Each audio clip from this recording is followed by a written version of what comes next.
Okay, well, thank you very much, Nick. And thank you to the McMaster Office of Research and also to the Spectator for these talks. Before we begin, I just want to point out that the project is actually a collaborative effort between myself and Dr. Frauke Zeller, who's at Ryerson University, who's also my partner, and our students. We have a large team of students, both at McMaster from multiple disciplines, and also at Ryerson University as well. And I'll say a little bit more about that team as we go through.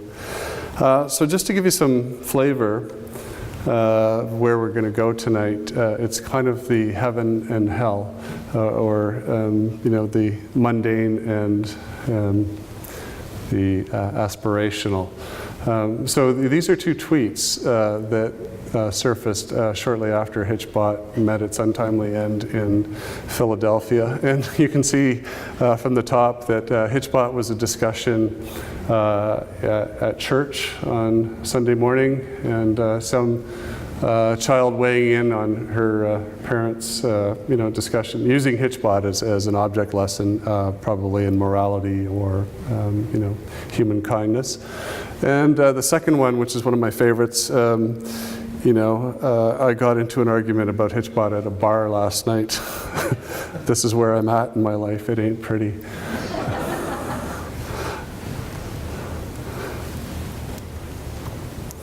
And, just to kind of, drive that home a little bit further, this is also shortly after hitchBOT met its demise. And somebody had done this wonderful Photoshop piece of a band in heaven.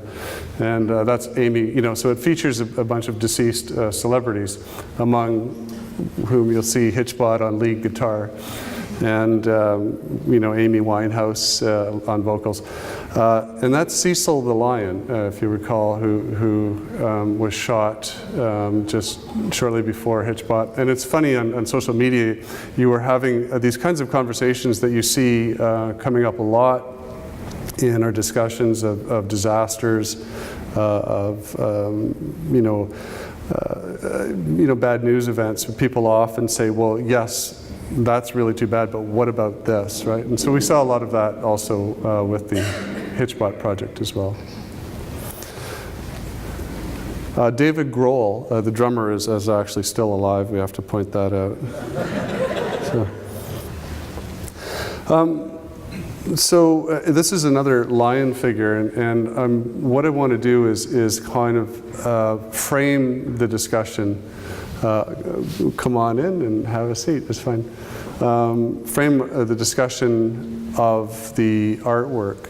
hitchBOT is actually what I consider to be a cultural artifact, a thinking piece.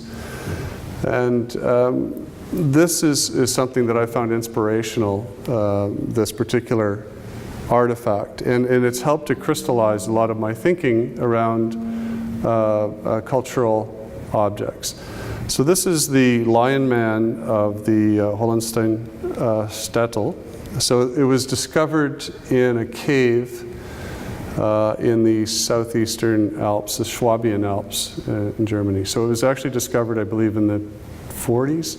And they have spent a number of years kind of very carefully assembling the pieces. But now that it's all together, it's actually a lion human hybrid figure, right? So a combination of animal life and human form. So what's interesting about this, and the reason why I came across it, I was studying some literature on cognitive science. So I was interested in the relationship between objects and thought processes, especially to do with agency, how we, human beings, use our environment and our materials as cognitive aids to help us in thinking, right? So a very obvious way in which we do this is our libraries, for example. We distribute vast amounts of knowledge. Historically, we've done this in writing, in texts, and housed them in libraries.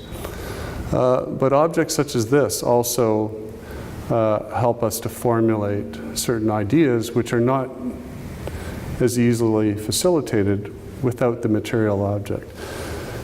The cognitive scientists in this case had determined that this object, which is 32,000 years old and of questionable lineage, for example, they're not entirely sure whether it's Neanderthal or early human, this particular object, or Homo sapien.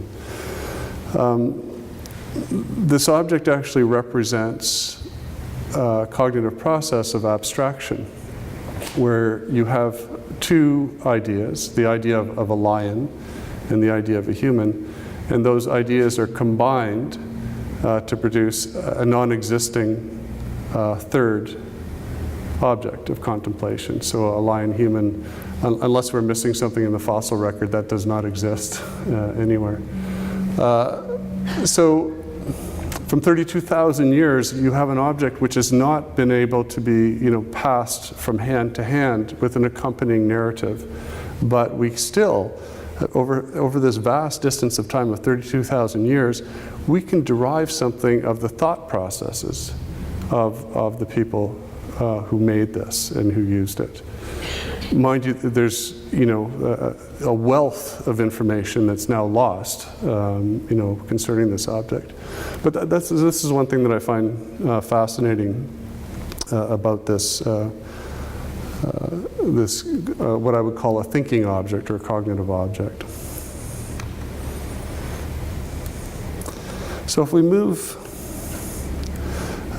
from the Lion Man into the world of robots, and also we begin to consider these as a type of thinking object, something that facilitates a reflection and thinking on the nature of vitality, animation, liveliness, agency, these kinds of human preoccupations. This is a picture of Descartes, the philosopher, who had a daughter that died of scarlet fever. So this is around 1640. And he had this automaton doll constructed in her likeness. And apparently he didn't go anywhere without this doll. So part of, I guess, a grieving process, a way of commemorating her or memorializing her, he created this basically an early type of robot. Now what happened, this portrays an event. This is a ship's captain chucking the doll overboard. So Descartes is on his way to Sweden to take up residency for the royal family. And they encountered some stormy seas, and the crew, this is the story anyway, the crew had gone into his cabin to see if they could locate him. And instead they found this strange chest, which they opened and discovered the doll in the chest. And this freaked them out. They were horrified, so they ran to the captain and said, "Listen, there's this female child doll, that moves, or must have done something," and they blamed the stormy weather, and they felt that they were being punished in some way as a result of having this doll. So. Just keep this in the back of your mind, as we get into the moment where hitchBOT is destroyed, that, there are robots, I think, are sources of great fascination. We have cultural myths, for example, the story of Prometheus, the blacksmith god Hephaestus, who fashioned automatons to serve the gods. The story of Pygmalion, Mary Shelley's Frankenstein, the new Prometheus, or the modern Prometheus. The ability to animate matter, or somehow to fashion life has always been, I think, a human fascination, and also a source of apprehensions as well. So our particular trajectory, I think I had a show it was a museum show where I was invited by the curator to develop a piece in response to the show. And I was kind of hunting around for something to do, and Frauke, whose background is actually in human-robot interaction, said to me, why don't you do something with a robot, because people love robots. So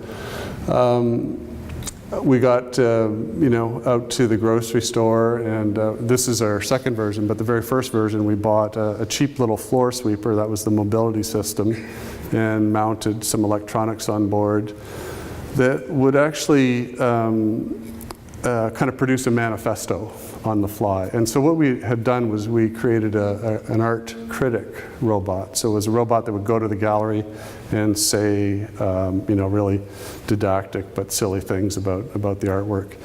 And it was kind of a reflexive piece, because people would say, well, what does a robot know about art? And the robot was actually taking pictures of things and pasting a caption on the picture and tweeting it as well.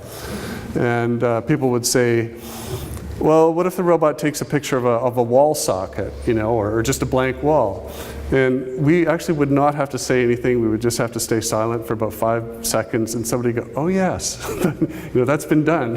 And somebody's actually made, probably $1 million selling, the wall socket or the blank bit of drywall. But you can see that there's this interesting kind of stimulation to reflection that you can employ a robot in a cultural setting to provoke people to kind of reflect on, well, how do we know what is art, for example? Or is this a visitor to the gallery, or is it a work in the gallery? And what's the difference between the two things? Is it a critic? Am I a critic, for example, or a contributor? And of course, artists have been wrestling with this in their discipline on a continuous basis, in this kind of self-critical mode to say, why is it that we divide the world up into people who now call themselves artists and those who don't? And people often who don't call themselves artists feel that they have no license, to make an offering in that field. And of course, this very, kind of undemocratic, unsocial, kind of thinking. At the same time, it's also, maybe a little bit risky to professionalization. So, there's always these kinds of balances. This is a picture, actually, of Toronto's poet laureate, George Eliot Clark, engaged with another version of the kiltrbot. This one is a poet. And what we've done is has some kitchen utensils on it, as you can see. The robot kind of roves around the room. It has lights and a little safety flag so people don't trip on it. And it has a thermal printer. And every once in a while it'll stop and it will print a little poem. So this robot actually traveled across Canada with a group of poets, National Poetry Month in 2014 on a Via Rail train. And everywhere they would stop and give poetry readings, the poets would actually have to retrieve kiltrbot's poems and read them. Now, I'll give you an example of what kiltrbot is printing. It has on board the journals of David Thompson. And for those of you who may be not familiar with David Thompson, he mapped about, I think, 1/3 of North American continent. He worked for the Northwest Company, fur trading, exploration of most of Canada's river systems, from the Great Lakes all the way through to Thompson River and to BC. So he was I would call him an anthropologist, a geographer, cartographer, early agronomist, making accounts of wildlife, a biologist. And so his journals are just these really rich narratives. But what's happening with culturebot, it's repurposing those narratives. It has an algorithm that reaches into the giant grab bag of text and kind of assembles somewhat meaningful and perhaps not so meaningful sentences, but it's providing a glimpse of the text in a way that it doesn't entirely surface in the narrative version. And to give you an example, I will read one of these poems. Superior. This lasted 40 feet. Below us was pronounced in the mouth of loam, tending on a high dry, and night made, but it was the northward to be 26 yards and expounded with. Thomas told them, rode down the gluttony, their supper. Too near their singing, the scourge of these animals, the report of this poor, and from the point, rising 1,120 feet, descent of these measured us, the river before me. It's beautiful in a way, right?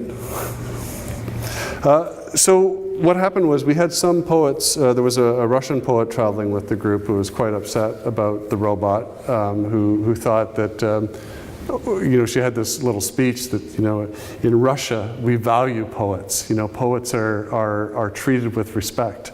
And here you're trying to replace poets with a robot. And she kind of missed the point of this because the robot and the poet needed to work together, and it was really the poets who could bring life and just the barest glimmer of meaning to the poetry that was produced. We're calling this a type of cultural robotics. So robotics that kind of induces some kind of reflection on values, attitudes, and beliefs in the cultural sphere. Inspirations. This is Norman White, an artist, Toronto-based artist who has works in major galleries around the world. This one is called Helpless Robot, 1987. And Helpless Robot, you walk into the room and Helpless Robot knows that you're there, right? So it will say, oh, hello. Would you mind coming a little closer and grab these handles, and could you just move me a little bit to the right? I'm not very comfortable. And so the person goes up and adjusts the robot. The robot goes, oh, thank you very much. And the person may walk around a little bit, and the robot goes, oh, could you move me back just a little bit the other way? And so the visitor responds. And this progresses and gets more intense, these interactions, until the person has to flee the room because the robot is screaming at them because they're not doing it right. And so at a time, this is, at a time when people are anticipating, the future of technology will be a future in which, the robots will serve me, will make my life easier, like Rosie and the Jetsons. Norman is saying, well, maybe not. Think carefully about this. You might wind up a slave to your own technology. And for anybody, you all have, I'm sure, cell phones in your pockets, and I better turn mine off. But often we feel like we're slaves to these things, or to the desk. Now, many of us are confined to, sometimes 8 hours a day. Sitting at a keyboard. And I'm not sure many young people, 10, 12-year-olds, imagine a bright future of sitting all day long. But, sadly, I think that's one of the things that requires more kind of cultural reflection. Another kind of inspiration more close to home, this is Liz Platt's work called Orbi. And I hope you begin to see some of these threads kind of beginning to appear in the the hitchBOT project. But Orbi is an acrylic cylinder or sphere that has some GPS tracking and camera, and it's set loose in a river just to roll down the river with the current, and it's producing film, a stop motion film as it goes. And then those stop motion images become part of a documentary at the end of it. So this project has gone down many rivers at this point. It's an interesting concept of an artwork that's emergent in its outcomes. We don't really know from the beginning what the product will be, but it's always interesting and something that you can release into the world and let travel.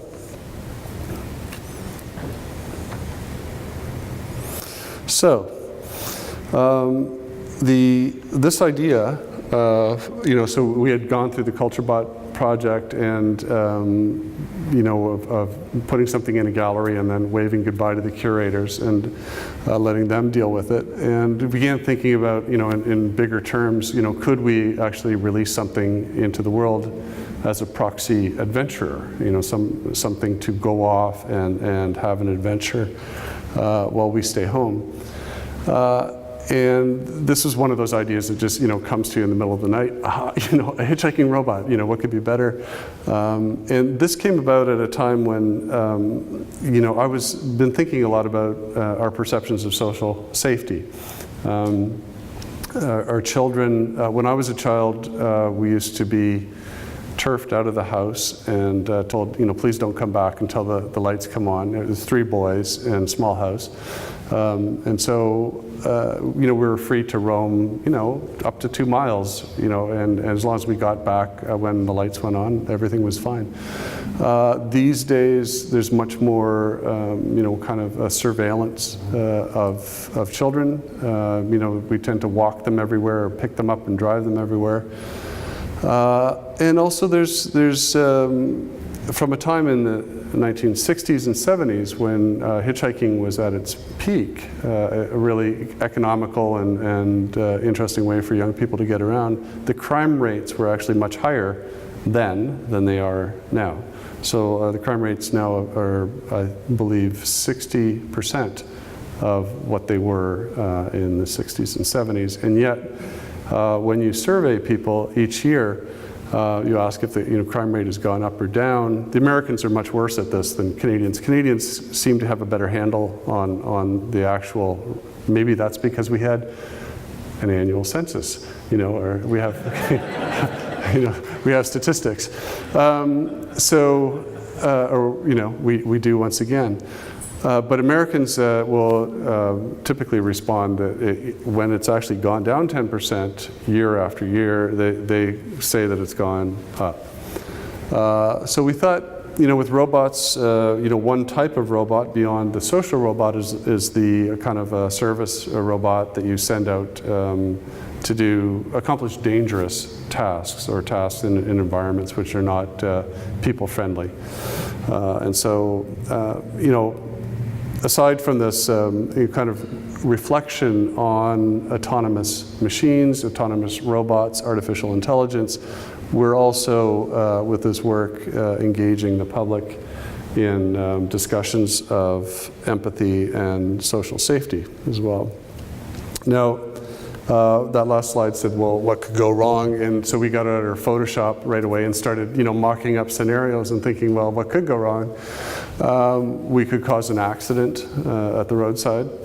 So we had to start thinking in design terms, how we could best, avoid those kinds of scenarios. And then, of course, if any of you have traveled by car across the border, since the Homeland Security came in, you know that you could toss a coin. Some days you may not get in if you happen to get grumpy border guard. What would happen if our robot, we make a robot and it's maybe taking pictures and sending out tweets, and it crosses the border? Have we just sent a spy drone, an espionage device, into the United States? And so we are concerned about that because as academics we like to travel. And these questions invite legal questions. For example, if you, in a world where we will be actually encountering autonomous machines, robots, who owns them? What rules of liability apply in these situations? And my question was, I actually phoned a lawyer and said, okay, so we're building a robot, we're sending it out into the world, to hitchhike. Can I disown it? And he said, no, you can't. One advantage, though, you could incorporate and then abscond like corporations often do.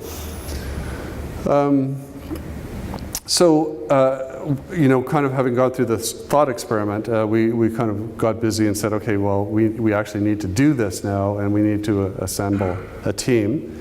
And so we began to draw from both, multiple disciplines at McMaster and at Ryerson.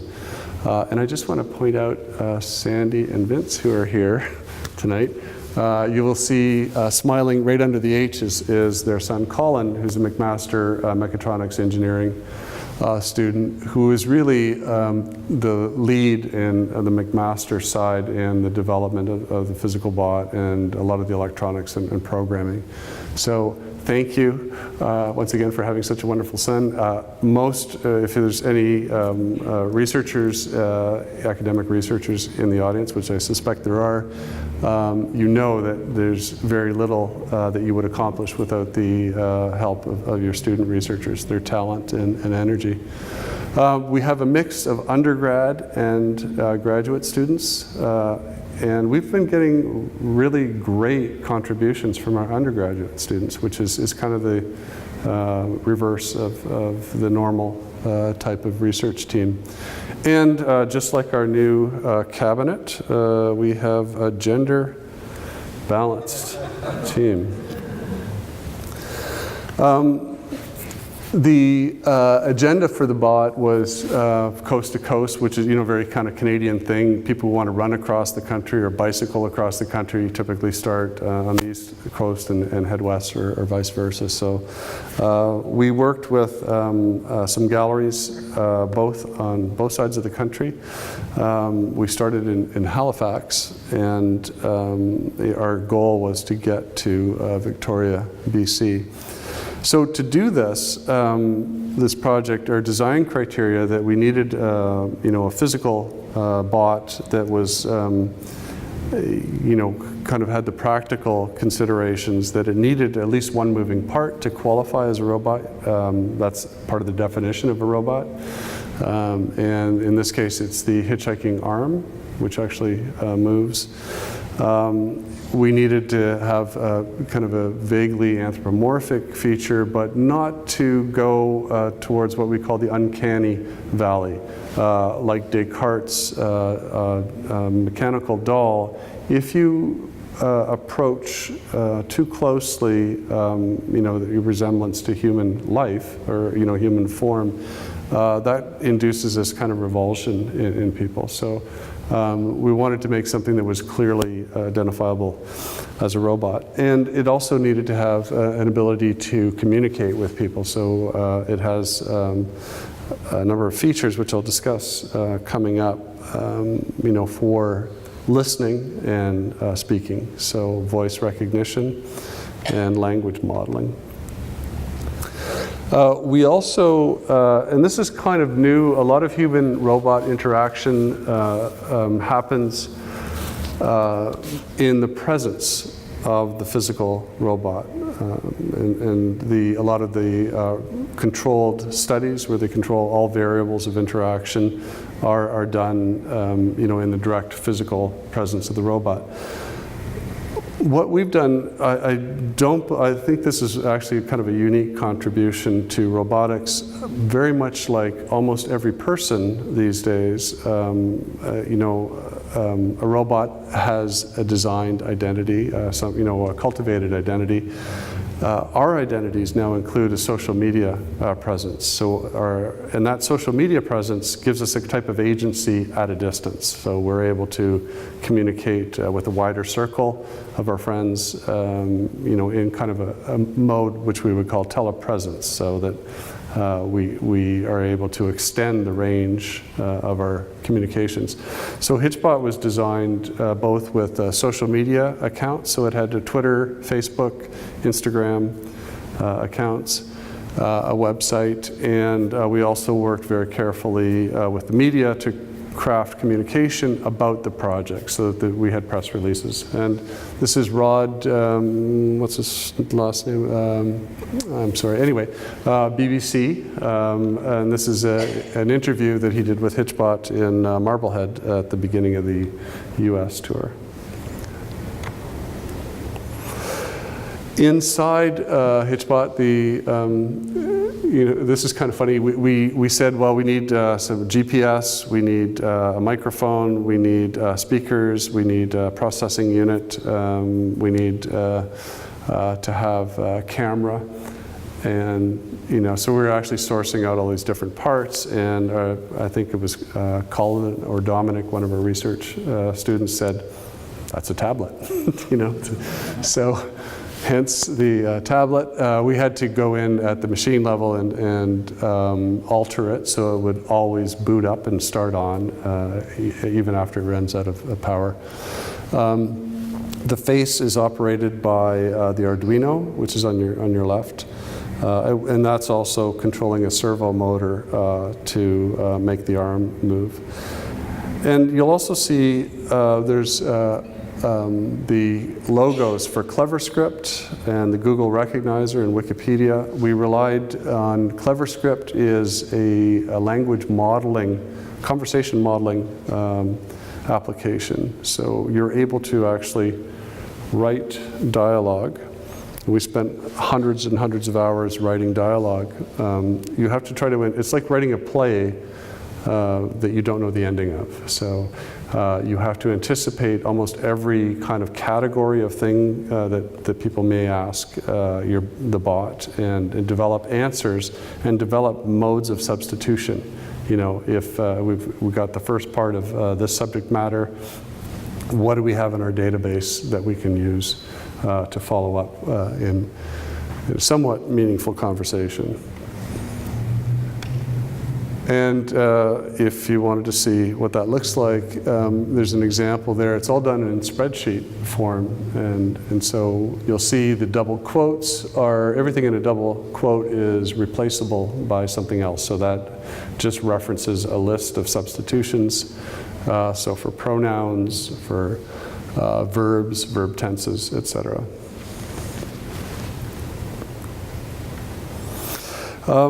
Once we had developed, this was at the beginning of our Canada trip, kind of hopped in the car, this was with my daughter, and drove to Halifax. And if I just mention the word hitchBOT to her right now, she kind of runs and hides. She never wants to see it again. So it's very, very noisy. I was always talking to you, and we spent 2 days in a car with it. So. This is interesting. When we got to Halifax, we had an opening at the gallery, and the next morning we were going to spend a whole day in the gallery, just talking with people who came by, to see the bot. And it was a Saturday morning, and we were in there, and it was dead. There was not a single person who came to the gallery. The opening was good because there was free beer and wine, but the next day there was no one there. And so we just took hitchBOT outside, and just literally 8 feet outside, the other side of the plate glass window. We're sitting on one side. We put it out on the bench, and this happened within minutes. So it kind of tells you something about people's comfort level and interest, you know, in galleries. Galleries can be kind of intimidating to people, especially contemporary art galleries. And as soon as we took you know, our project out into the streets, you know, it was immediately mobbed. This is on Sunday morning. The next day, we set it out on the Trans-Canada Highway, and within it was less than 2 minutes, a camper van pulled over, and this couple, a Acadian couple off on a camping trip, picked up hitchBOT and took it to northern New Brunswick. So, and then that's us out of the picture at that moment. So we've let it go, and now we start to, you know, begin to receive stuff over social media, because people are taking pictures and posting it with the hitchBOT hashtag account. And you can see they're having a lot of fun with it already. You know, it's hitchBOT's been given a bed, a toilet, you know, a raincoat, and I think a meal as well. Now, hitchBOT also takes its own photographs. It's very much like as if you gave you know, a 6-year-old a camera and let it go. Sometimes the images are brilliant, and other times, like you can see, you know, we've made the trio there anonymous, so you know, it doesn't know to frame the images properly. And you get these beautiful kind of time-lapse photos because hitchBOT is talking frequently. People tended to put it in closets or in the laundry room, or leave it in the garage, or in this case they put it in a trailer. And in the upper right-hand corner, there's this beautiful, like you know, it takes a picture about once every 20 minutes, and we've got this beautiful time lapse of the sun going down and the shadows kind of moving around the trailer, and then the sun coming up again, you know. So there, at some point we'll do a show of hitchBOT's photography. Those images always go to a private server where our research assistants kind of weed through in case there's something that is inappropriate for posting. And any time that we had, you know, a close-up of somebody's face or something, we would actually contact them and say, you know, hitchBOT has taken this wonderful photo. Would you like us to post it? And for the most part, they said yes. This is the Anishinaabe First Nations powwow on Manitoulin Island, and hitchBOT was received there on its journey as a guest of honor. And it really captured the attention of the First Nations people for a couple reasons. First, it was linguistic, and that it was something that brought storytelling and adventure together with elders and youth, with children. And we saw this also on the West Coast as well, once we reached the West Coast. It's at this point that we had declared hitchBOT to be gender neutral. We hadn't given it a gender, and they decided at this festival that it was, at the powwow, that it was female, and they gave it an honorary name as part of the guest of honor process. And that name translates to Iron Woman. And some of you may have seen this image before, but hitchBOT was taken to a wedding. It actually went to a couple weddings in its adventures. And I don't know if you could see it on that image there, but hitchBOT has a crack in its acrylic face. And we think that it happened on the dance floor here. So there was some, we saw some kind of passing information that hitchBOT was dropped someplace.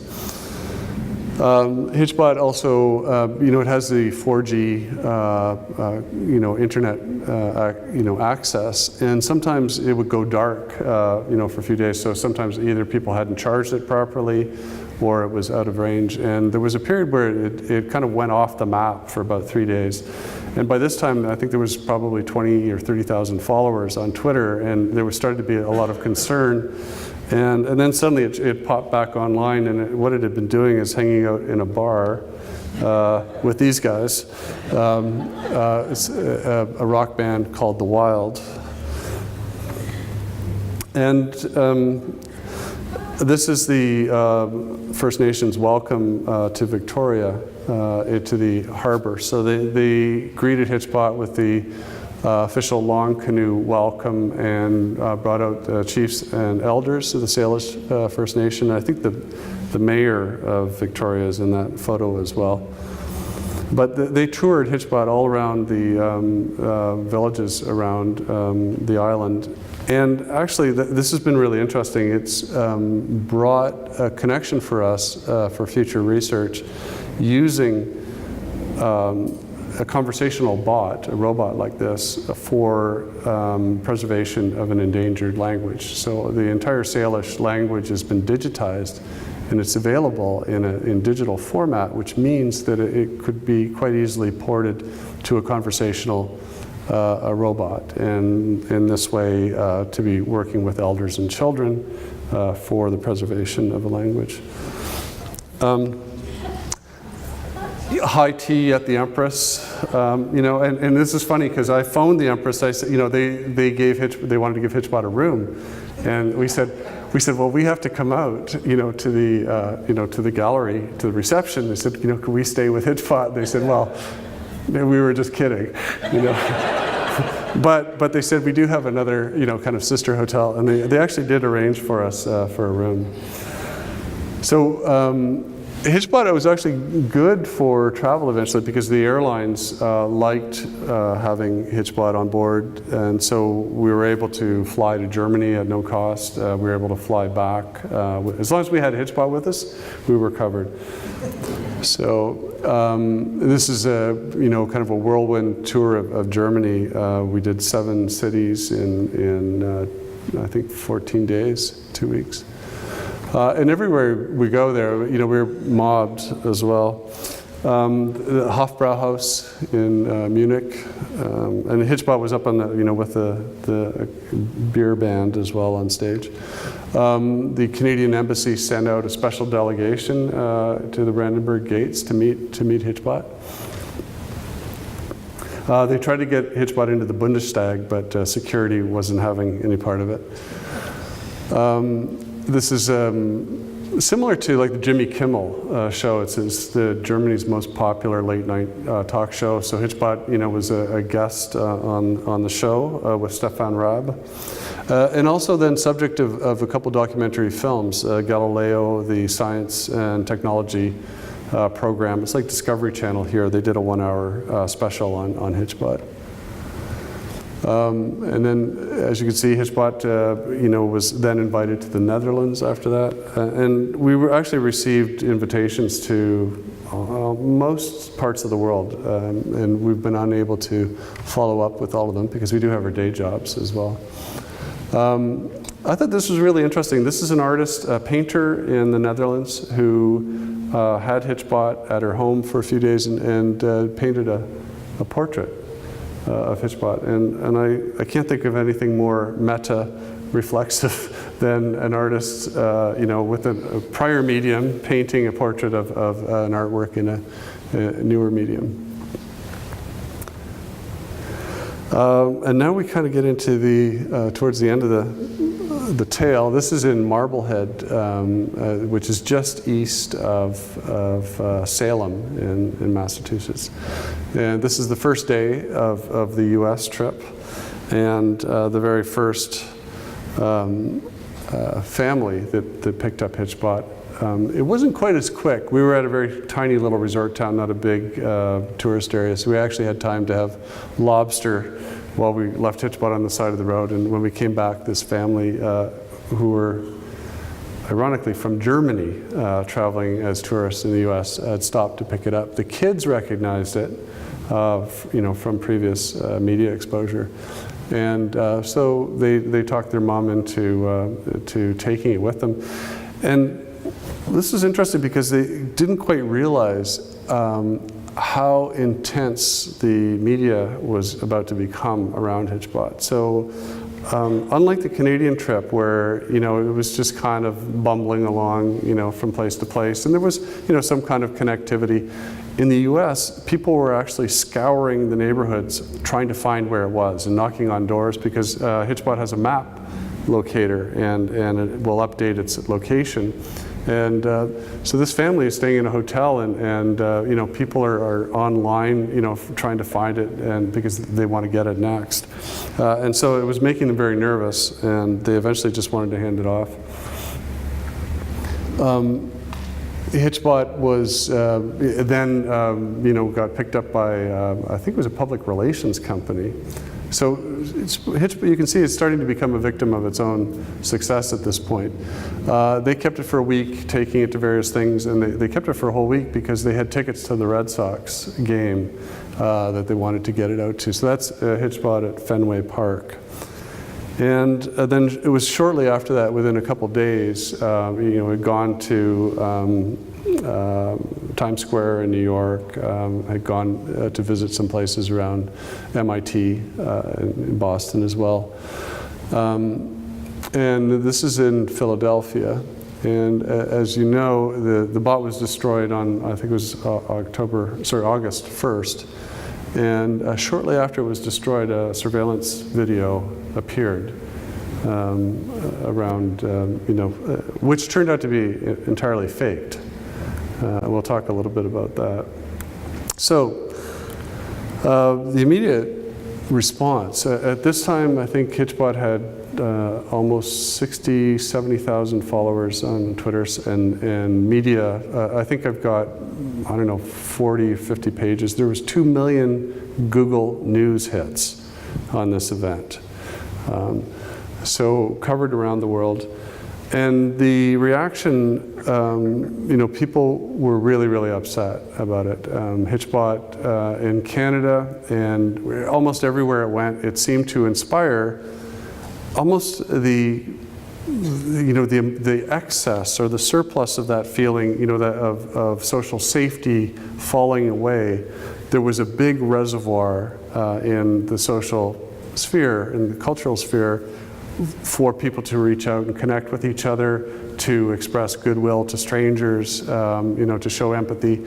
And the spirit of that was really taken up, and you could see that a lot in Twitter's followers. It was actually making people happy. And not even, you know, we're not talking about people who are actually physically with it, but who are just following the story of it. It was giving people a lot of pleasure and enjoyment. I have no idea what this second quote means. I am eating monkey bread and crying about hitchBOT. It's a bad night. We still see, if you go on Twitter today, I pulled this one just a couple days later, a few days ago. Still, months later, every time I read something about hitchBOT, I find myself on the edge of crying. And we also start to see this kind of discussion happening on, you know, the condition of our social life, or, you know, social relations. These questions on, you know, despairing of our collective humanity. And there was also some very interesting cross-cultural discussions. As you know, when this was happening in Canada, you know, Americans were tweeting, well, it would never work here. And you'd have other Americans saying, no, please, give us a chance, bring it down. We saw there was rallies for hitchBOT. We also saw, you know, people doing these kinds of tributes. You know, hundreds of people from around the world would actually make hitchBOTs and photograph them and post them online.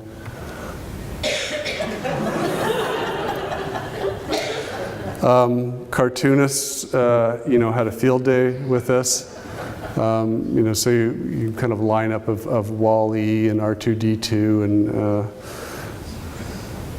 and then, you know, theories about the motivations, you know, of the attackers.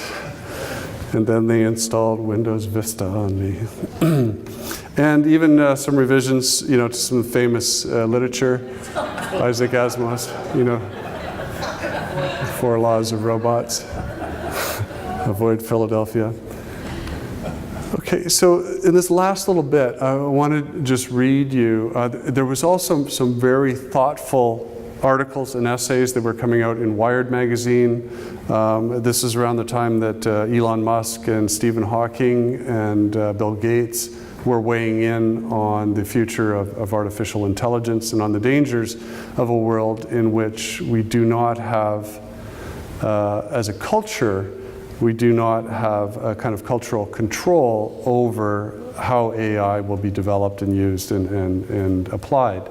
And their concern, they clarified this kind of halfway through this, hitchBOT adventure, because people, not because, but at the time when people are having these discussions about robots and the hitchBOT adventure, they said in their clarification that what they were most concerned about was an exclusive military focused investment in artificial intelligence, that all of our energies and our resources, our investment dollars were going to be in building crowd control systems, surveillance systems, and killing machines. And of course, you saw this already in the popular kinds of discussions about hitchBOT. That the Skynet is coming, Terminator. The robots are taking over.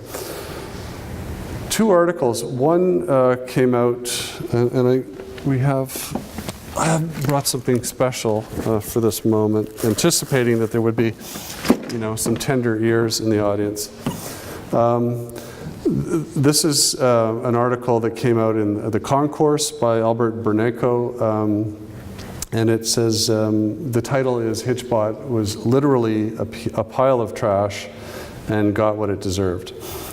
First things first, this is just an excerpt, and you'll enjoy this. For all practical purposes, hitchBOT was a garbage can with an iPhone in it. It could not walk or stand or fire lasers or open a can of beans.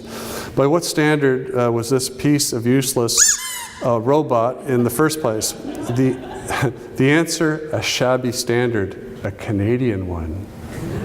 Right?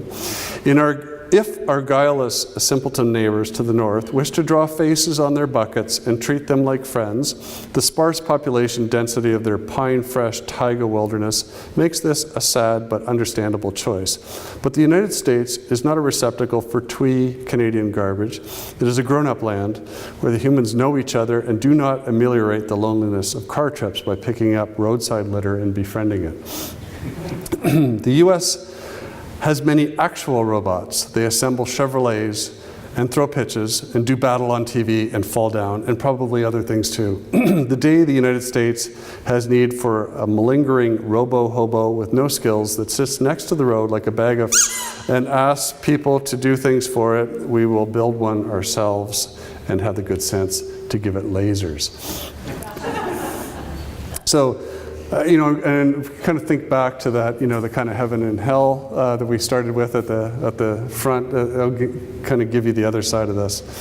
This one's from a literary journal, so you can already guess we're going in a different direction with this one.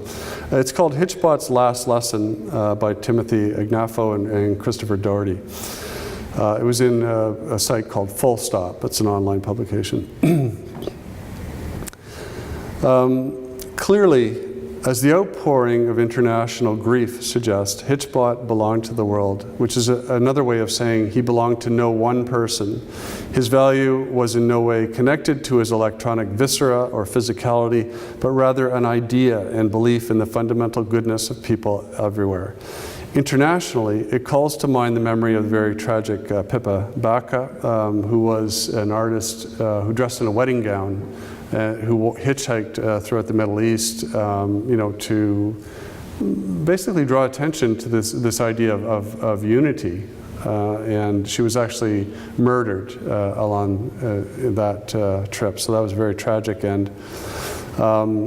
It reminds us, it calls to mind the memory of the very tragic Pippa Baca and the disturbing end to her social experiment, which, like hitchBOT, also aimed to promote peace and promote trust in other people. Domestically, hitchBOT's demise calls to mind something else entirely. And now we're talking about the US and Philadelphia. Our stained history and heritage. Elfreth's Alley, and this is Elfreth's Alley here. It's very close to where the US Constitution, or Declaration of Independence, I should say, was signed. hitchBOT's demise calls to mind our stained history and heritage. Elfress Alley, where hitchBOT was planted the night of his death, is the oldest street in a colonial city which helped nurture American democracy, and also a tourist-friendly reminder that something is rotten and wrong with the American experiment. It is altogether fitting that hitchBOT's journey ended where privatism was born, that quiet Quaker inwardness that gives rise to individual ascent through acquisition, rather than on collective well-being, rather than the concept of the Commonwealth. As hitchBOT's optical sensors beheld the gimmicky red brick seat wall, which is right there, of America's colonial Epcot, he probably lamented that the colonists committed to that historical course. So, we have this, pretty thoughtful, reflection on the kind of differences in American and Canadian culture in one case, and actually pretty much a rant in the first one. And just to kind of finish up, I've been rereading, this is a scene from The Matrix, and if you're not familiar with that film, it's a world in which the machines have taken over. And they basically harness human beings as batteries. So we're biopower for machines. And how they pacify us into doing that is that we live in this illusory world. We live in the Matrix, and there's only one way to get out of the Matrix, and you can take the red pill or the blue pill. The red pill allows you to suddenly see the condition, this reflexive condition of understanding, oh, I can see now how this works, the kind of technological overtaking. Martin Heidegger, the philosopher, in 1954 essay called The Question Concerning Technology, I think provides a really interesting framing of the kind of cultural dynamic stirred up by hitchBOT. So Heidegger warned that we are in danger of succumbing to our own technological imperatives as human life itself becomes subject to calculation for its resource value. So he called that, the standing reserve. And if you think about it, I do this with my students, I say, the human resources.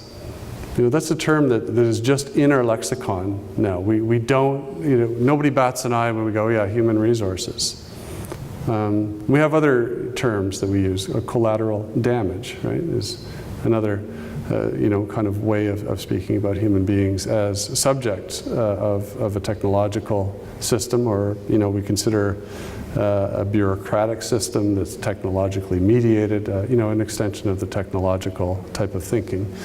And it's not that these things are simply black and white. There's good and bad, but the warning is certainly to consider that the human technology continuum, just like that very first artifact where we were using mammoth tusk to materialize an idea and to be able to hand that idea off, over time.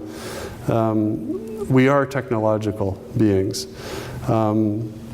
but it's always very good for us to become mindful of how we are engaged with the technology and what kinds of worldviews that we're developing as a result of our technology. And I think the provocative reversal of the question that kind of framed hitchBOT's adventures to begin with was, can robots trust human beings? And that's a question that's often, it's mostly been asked the other way around.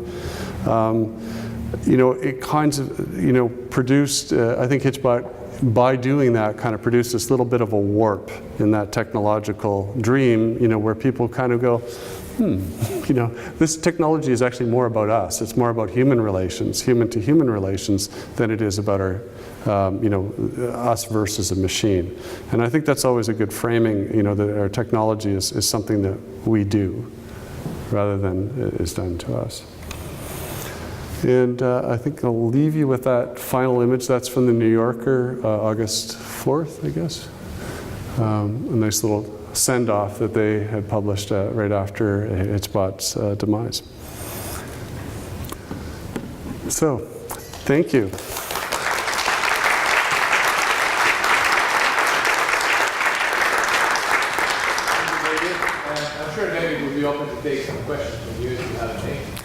And plus I'll also hang around after by the coffee too, but if you want to ask questions now in the group setting. Let me ask you the first one, just in case it's going. When he was going through Quebec, does it speak French? No. No? Okay. But when we went to Germany, it could speak German. And one of the difficulties to have a bilingual robot is you need 2 voice recognition systems and 2 language modeling systems. You have to have different ones. And with 10 students, that was all that we could muster. So, yes? You said that when you took it out to Halifax or wherever you dropped it off first, that it kept talking to you. If I were to approach it, does it sense me there, and is that why does it initiate conversation, or does it wait for the human? Yeah, what it does, if you talk to it, it will talk back. So it's always listening, and if you don't say anything for a while, it will lob out a conversational starter. So it might say, did you just get off work, or how come you're not at work today? We got better at this too. As we did each journey, we added more features. So the US one was able to identify what state or what city it was in, and it would say something about the history of that place or the geography of it, and then ask somebody where they were from. So if I were talking to you and it was standing on the side there, does it zero in on our conversation? Yeah, whatever it hears, it'll try to answer. It'll try to, and so it was interrupting. I think there's some examples online. I did an interview with hitchBOT at CBC Halifax, and they said, no, just bring it in and sit it down, we'll talk, and it kept interrupting. It's a very funny interview, but that would happen. You mentioned that it was constantly giving feedback to, I guess, your research group. And what percentage of the data that came back had to actually be censored? Oh, here's a funny thing. So the question was, how much did we have to censor the data that came back? We actually had a moment of panic, actually, after we let it go in Halifax, because hitchBOT was tweeting itself, so we set it up so we could every once in a while just send out its own tweet, and it uses the dialogue that we wrote for it, but it also has this very deep database of conversations that people have had online with chatbots, and there was some bad stuff in there, and people said, I forget what it said, but people started saying, hitchBOT, are you drunk? Like what's the matter with you? So we actually took that feature offline for there. And we didn't get, as far as the things that we don't record what people say to hitchBOT. We didn't want it to be, kind of collecting data by subterfuge. So the only stuff that we have from hitchBOT's adventures are what people say on Twitter themselves.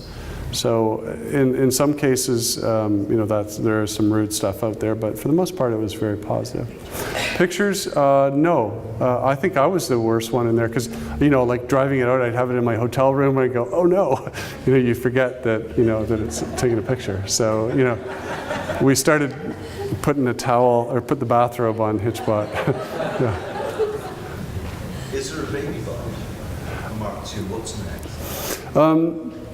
Okay, so good question. What is next? Right at this moment, there's stuff happening in about 5 different fronts. So we've been negotiating with the two documentary film teams who would like to do a documentary of another journey. And we haven't decided yet, but so there's some negotiation there. There is a feature film offer on the table. Not a great one, but they left merchandise off the contract, and we went, that doesn't seem right to us. Some book offers to do publishing, for the popular press. We also have our own. We have been collecting all of the media and social media data since the beginning. So that is a huge digital, kind of humanities research project. where they'll be going in and looking at, kind of knowledge dissemination or event dissemination between traditional and social media, and also the kind of effective response to it. We're also, we've been fielding some offers to go to, we had an invite to go to the World Science Fair in Australia next year, to do a tour of the UK. And at present, we're negotiating with a couple of museums for artifacts from the journey. So, but nothing has decided yet, but there should be some, at least some kind of announcement before the new year. Yeah. Did your team predict how long it might last? It's phenomenal. It's phenomenal. That it went as long as it did, yeah. I actually was surprised when it was destroyed in the States, and I think it was really, it was just circumstantial, because it was at 4:30 in the morning. It was left in a part of town which is not very hospitable. And it was just bad luck, I think. There were so many people lined up, like there's a picture of a mom and her 7-year-old, who just got to the park. This is just the evening before, like at 11 o'clock at night. They were driving around. They could see that it was in a park before the last people had it. And they got there somebody said, oh, somebody just took it, And if they would have got it instead, it would have gone to Florida next. And, it could have had a much longer life, I think. We can take maybe three more questions. One here, one there, one there. Yeah. Has there been follow-up and integration with, for example, psychology departments, anthropology, social, that sort of thing, to look at the different reactions, especially its destruction? There's been some interesting stuff written on robot ethics. There's at least 2 or 3 articles on that. There's one on robot psychology. I've seen that. There's a major project that we're working on now. It's since this one we were invited by an aerospace company to participate in the development of a robot for the International Space Station. So for that, now we're working with people who have understood that kind of psychology of isolation. And they were really interested to have us because they have all of those other technical skills you can imagine, but they hadn't quite developed this kind of humanities and social sciences research aspect to it. So. I guess my question is kind of a so what question. The evidence that you're going to get from his adventures, kind of anecdotal, and the Twitter feed is unorganized in a way, it's spontaneous. So I'm wondering what you draw from that, whether it's comparative to sending a human out, seeing how a human gets treated, or whether you compare how hitchbOT got treated in Canada versus Germany. Like, what do you extrapolate from that? Yeah, so this is a very good question. So here you're getting into the difference between an art project and a truly, variable, controlled scientific experiment, which this is not, and we don't, pretend, or advertise that it was in any way that.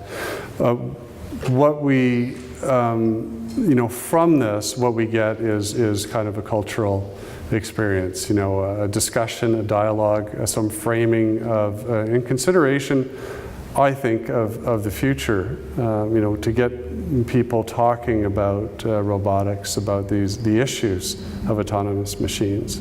And I think it did a good job of that. Where you do get into the science of it is with these follow-up projects, the ones that, have kind of that hitchbOT has recommended us to. For example, the space station project, we've already done a very controlled interaction study with a simulation for that. So that's where you would get into that kind of research. Where you, last question. Do you think the experiment was a little more pure before you got known? Like, you mentioned people started to search you out in the States. Yeah, You ever think of letting one go quietly. not connected so well, you know, or maybe a delay and it's 200 feet or something? Or just without. Yeah, altogether, yeah. That was that was one of the approaches that we discussed with the documentary team is to do it quietly this time, you know. So, yeah, it's interesting. Like the experiences, as they accumulate, life changes. It's never the same, so.